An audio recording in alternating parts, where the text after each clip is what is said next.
ତୋଳିବାକୁ ଯାଉଛି। ଶୀଘ୍ର ଫୁଲ ତୋଳି ପୁଣି ବଜାରକୁ ଯିବି। ମା, ମୁଁ ବି ଆଜି ତୁମ ସାଙ୍ଗରେ ଫୁଲ ତୋଳିବାକୁ ଯିବି। ବହୁତ ଦିନରୁ ମୁଁ ଆମ ବଗିଚାକୁ ଯାଇନି। ଆଚ୍ଛା ଠିକ୍ ଅଛି, ଆସ ମୋ ସାଙ୍ଗରେ। ମା, ଏ କଣ ହେଇଯାଇଛି? ଆମର ସବୁ ଫୁଲ ଗଛ ମରିଗଲେ କେମିତି? ଲାଗୁଛି କାଲିର ଝଡ଼ ବର୍ଷାରେ ଆମ ବଗିଚାର ସବୁ ଫୁଲ ନଷ୍ଟ ହେଇଗଲା। ଏବେ ଆମର କଣ ହେବ? ମୁଁ ମୋ ବଗିଚାର ଫୁଲ ବିକ୍ରି କରି ଘର ଚଳାଉଥିଲି। ମୁଁ ଏବେ ଘର କେମିତି ଚଳିବି?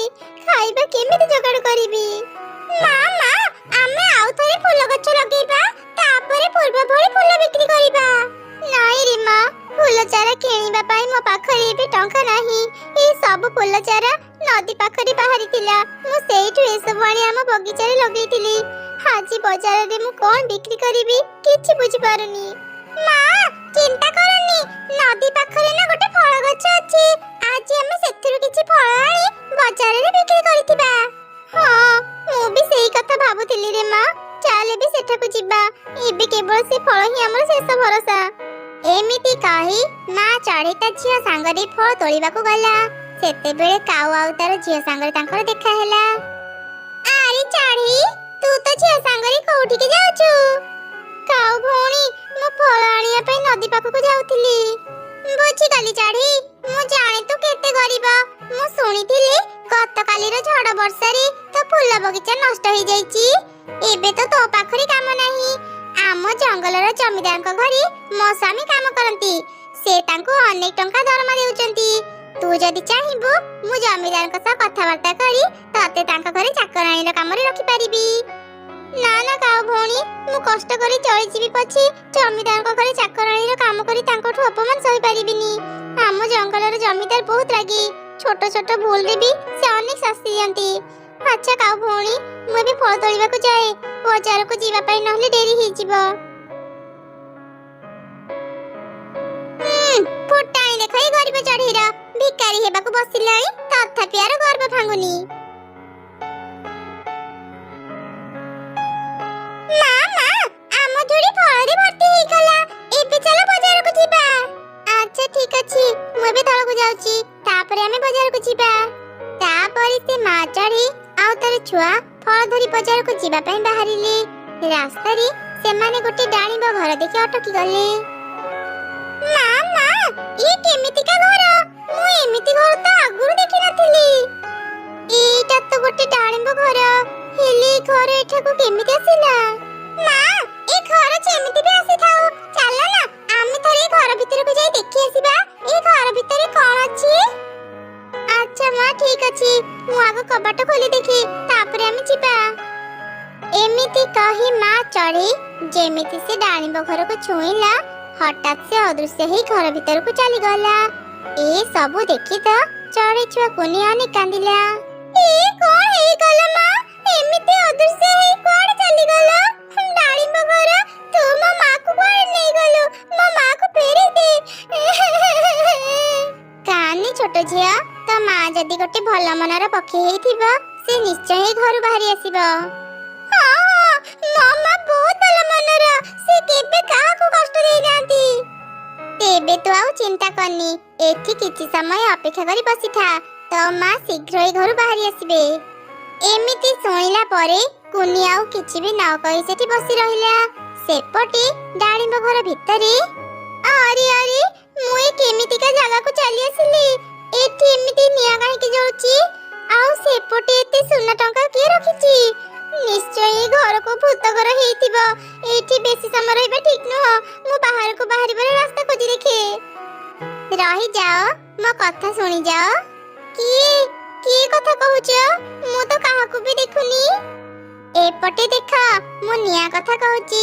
ମୋ ପାଖରେ ଥିବା ସୁନା ଟଙ୍କା ତୁମେ ନ ନେଇ କାହିଁକି ଚାଲି ଯାଉଛ? ତୁମେ ବୋଧେ ମୋ ନିଆଁକୁ ଦେଖି ଡରି ଯାଉଛ, ସେଥିପାଇଁ ଏ ସୁନା ନେଇ ପାରୁନ? ନା ନା ନିଆଁ, ମୁଁ ସେଥିପାଇଁ ଡରିନି। ମୋର ତ ଡେଣା ଅଛି। ମୋର ଯଦି ସୁନା ଟଙ୍କା ନେବାର ଥାନ୍ତା, ମୁଁ ତୁମ ଉପର ଦେଇ ଉଡ଼ି ନେଇ ପାରିଥାନ୍ତି। ହେଲେ ସୁନା ମୋର ନୁହଁ, ସେଥିପାଇଁ ଏସବୁରେ ଲୋଭ ନ କରି ମୁଁ ଏଠୁ ବାହାରିବାକୁ ଚାହୁଁଛି।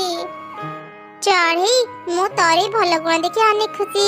ଏ ସୁନା ଟଙ୍କା ମୁଁ ଏଠି ରଖିଛି। ଭଲ ପକ୍ଷୀ ମାନଙ୍କୁ ମୁଁ ଏ ସୁନା ଟଙ୍କା ଦେଇ ସାହାଯ୍ୟ କରେ। चढ़ी तोर जेते इच्छा तू एठू सुना टंका नहीं जा ए सब मु तते उपहार देउची हेले मोर एते सारा सुना टंका दरकार नाही मते केवल एतिकी दरकार जेतिकी रे मु गोटे व्यवसाय आरंभ करि परिबी आउ निया दया करी मते एठू बाहरिबार रास्ता कहि दियो मोर छोट जिया मोबाइल व्यस्त हेउदिबो हाँ हाँ मु तते एठू बाहर करि देबी आगो तोर जेतिकी दरकार तू सुना टंका नहीं जा एमिति सुनी चढ़ई सुना टंका पाखकु जाई तार जेतिकी दरकार सेतिकी सुना टंका नेला तापरे डाळिंब घर बाहर को से चली आसिला मां मां तुम आसी गलो मते ना भारी डर लागुतिला भीतरी तुम सह कोन हैला मां मां चढ़ई ता झियो को सब घटना कहिला से माने खुशी रे घर को फेरी आसिले आ सुना टंका बिक्री करी मां चढ़ी अनेक गुडी फल चारा किणी निज जमी रे लगई देला किछि दिन परे से लगैतिबा गछ बड़ हे सेथिरे अनेक फल फळिला मां मां देखा आम गछरे केते गुडी फल हेछि एबे सब बिक्री करी आमे आराम रे चली परिबा हमरा किछि रे भी अभाव रहबनी हां रे मां तू ठीक कहिलु ए फल सब बिक्री करी मु आगो आम पई एक घर तैयारी करिबी तापरे बाकी टंका मु त भविष्य पई रखि देबी चल मां एबे फल तळी बाजार को जिबा तापरे सेमाने फल नै बाजार को गले आ बिक्री गले तांकर बहुत भल टंका रोजगार हैला एमिति तांकर सब अभाव दूर हैला गोटे दिन काउ चढ़ेर फल बगीचा रास्ता रे जाउथिला आरे एठी एते बड़ गोटे फल बगीचा अछि हेले जमी कहार आरे मिट्टू भाई कुआडे जाउछ की हां काउ मु शहर को जाउथिली कोन हैला तू मते काहे डाकिलु मिट्टू भाई ए जमीटा कहार कहि परिबो आगरु एते बड़ फल बगीचा त हम जंगल रे नथिला अरे काउ तू कोन जानिनु ए फल बगीचा रिनु चढ़ीर से किछि दिन रे ही परिश्रम करी एते बड़ फल बगीचार मालिकाणी हे जाईछि किछि दिन तळे चढ़ी खाइबा को भी पाउ नथिला एबे से एते बड़ गोटे फल बगीचार मालिकाणी पालटी गला मु जाई ताकू ए कथा पचरी से सब केमिति कला मो स्वामी कर चाकरी गला परी तांको आ काम मिलुनी एबे चढ़ेटु किछि परामर्श नै आमे भी गोटे व्यवसाय आरंभ करिबु आरे चढ़ी तू घरे अछु ना टिके बाहर को आसे आरे काउ भौणी आजी हठात तुमे मो घर को केमिति आसिला चढ़ी मो बड़ विपद रे पड़ी तो पाखु को आसीची तू ठीक कहउथिलु आम जंगलर जमीदार बहुत रागी से गोटे छोट भूल पाई मो स्वामी को चाकरी रो बाहर करि देले एबे मो स्वामी को पाखरे किछि भी काम नाही तू केमिति एते बड़ फल बगीचार मालिकाणी हेलु मते भी टिके कह जदी हेबो आमे भी सेमिति किछि व्यवसाय आरंभ करिबु एमिति सुनी चढ़ी काउ को सब घटना कहि देला सब सुनी काउ से डालिंब घर खोजिबा को बाहरी गला चढ़ी केते बोका एते सारा सुना छाड़ी देई अल्प केतरा सुना आइला मु से घरु सब सुना टंका नै आसीबी आउ ए जंगल रे सबठार धनी पखी हेइचिबी ई त आगरे गोटे डालिंब घर देखाउची मु एबे सेठा को जाए एमिति चिंता करी काउ से डालिंब घर पाखु गला से भी अदृश्य हेई डालिंब घर भीतर को चली गला आरे आरे निया से पटे एते सुना टंका अछि मु आउ निज को संभाली पारुनी जाए शीघ्र ही सुना टंका आनी घर को नै जाए तापरे काउ निया ऊपर उड़ी सुना टंका पाखु गला से किछि सुना टंका नै फेरीबा समय रे निया भीतरे पड़ी गला अरे मरी गली रे मते केही बचाओ निया मोर भूल हे गला मु लोभ रे एटा को चली आसीतिली मोर भूल हे गला मते छाड़ी दियो मु आ दिने भी एटा को आसीबिनी दया करी मते छाड़ी दियो लोभी पखी ए सब सुना टंका तो पाई नुह तो भोली लोभी चढ़ी माने मो घरु केबे बाहरी पारंतीनी एबे तू ए नियारे पड़ी मोर एमिति काउ ता लोभ पाई से नियारे जळी पाउ सही गला शीत दिन हेबारु राति हेबा परे परे ही जंगल रे अनेक ठंडा पडुथिला दिने तो जंगल रे प्रबल वर्षा हैला से जंगल रे सब चढ़ी निज निज घर को पक्का करि नैथिले केवल गोटे चढ़ी निज घर को पक्का करि पारि नथिला ए को ଅଚାନକ ଏମିତି ବର୍ଷା କାହିଁକି ହେଲା? ମୁଁ ଏଯାଏ ମୋ ଘର ମରାମତି କରିନି। ଯଦି ଏ ବର୍ଷାରେ ମୋ ଘର ଭାଙ୍ଗିଯାଏ, ମୁଁ ମୋ ଦୁଇ ଛୁଆଙ୍କୁ ନେଇ ଏବେ କୋଉଠି ଆଶ୍ରୟ ନେବି? ମା ମା ଦେଖ ନା, ଆମ ଘର କେତେ ଜୋରେ ହଲୁଛି। ଆମ ଘର କଣ ଭାଙ୍ଗିଯିବ ମା? ଏ ଘରେ ଆଉ ବେଶୀ ସମୟ ରହିହେବନି ପିଲାମାନେ, ଶୀଘ୍ର ଘରୁ ବାହାର। ଯା ହଉ ଠିକ୍ ସମୟରେ ଆମେ ଘରୁ ବାହାରି ଯାଇଥିଲେ, ନହେଲେ କଣ ଯେ ହେଇଥାନ୍ତା। ମା ମା ଭାରି ଡର ଲାଗୁଛି। ଦେଖ ନା କେତେ ଜୋରେ ବିଜୁଳି ମାରୁଛି। ଏବେ ଆମର କଣ ହେବ ମା? ଭୟ କରନି ପିଲାମାନେ, ମୁଁ ତୁମ ପାଖରେ ଅଛି। ମୋ ପାଖକୁ ଆସ। କିଛି ସମୟ ପରେ ସକାଳ ହେଇଯିବ। ସକାଳେ ମୁଁ ଆମ ରହିବାର ବ୍ୟବସ୍ଥା କରିନେବି। ଏମିତି ସେ ରାତି ବିତିଗଲା। ପରଦିନ ସକାଳେ ମା ଚଢ଼େଇ ଭଲ କାଠ ଖୋଜିବାକୁ ଜଙ୍ଗଲ ଭିତରକୁ ଗଲା। ସେ ଅନେକ ଖୋଜିଲା ପରେ ବି ସେଦିନ ଭଲ କାଠ ପାଇଲାନି। ଗତ ରାତିରେ ବର୍ଷା ପାଇଁ ସବୁ କାଠ ଓଦା ହେଇଯାଇଛି। ରାତି ହେବା ଆଗରୁ ମୁଁ ଯଦି ଘର ତିଆରି ନ କରେ, ମୋ ପିଲାମାନେ ବହୁତ କଷ୍ଟ ପାଇବେ। ଏବେ କଣ କରିବି? ଆରେ କଣ ଏଠି ଏତେ ବଡ଼ ଗୋଟେ ପଇଡ଼ ପଡ଼ିଛି? ମୁଁ ଆଗରୁ ଏମିତି ବଡ଼ ପଇଡ଼ ଦେଖିନଥିଲି। ମୁଁ ଯଦି এই ପଇଡ଼ରେ ଘର ତିଆରି କରିନିଅନ୍ତି, ମୋ ପିଲାମାନଙ୍କ ପାଇଁ ଆଉ ଚିନ୍ତା ରୁହନ୍ତାନି।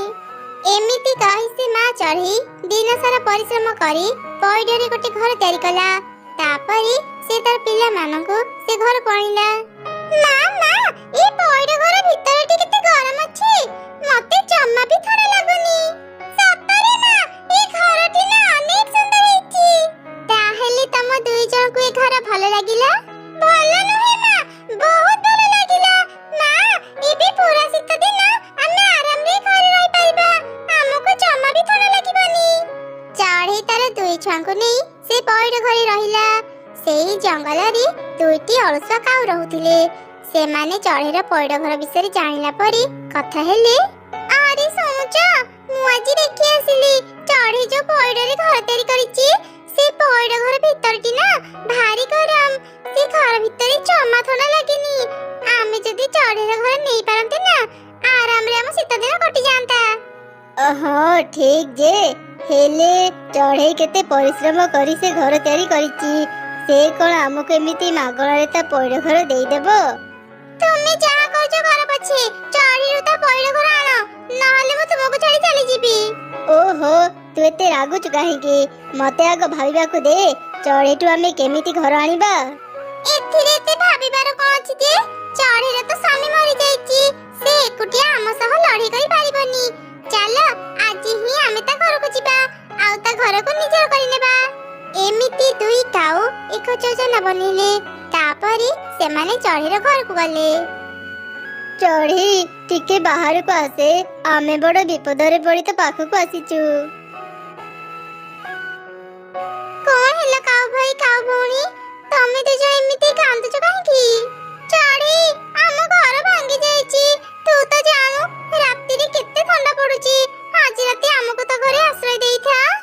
ଆରେ ଆରେ, ତମ ଘର ହଠାତ୍ କେମିତି ଭାଙ୍ଗିଗଲା?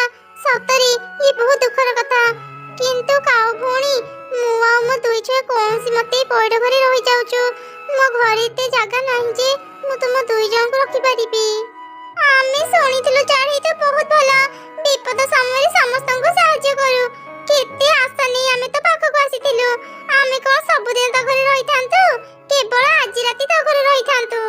ଆଚ୍ଛା ଆଚ୍ଛା, ଆଜି ରାତି ତମେ ମାନେ ମୋ ଘରେ ରହିଯାଅ, କାଲି ସକାଳେ ଏଠୁ ଚାଲିଯିବ। ଦୁଇ କାଉ ଖୁସିରେ ସେ ରାତି ଚଢ଼େଇ ଘରେ ରହିଲେ। ସକାଳ ହେଲା ପରେ କାଉ ଭାଇ କାଉ ଭଉଣୀ, ଏଯାଏଁ ଶୋଇଛ? ସକାଳ ହେଇଗଲାଣି।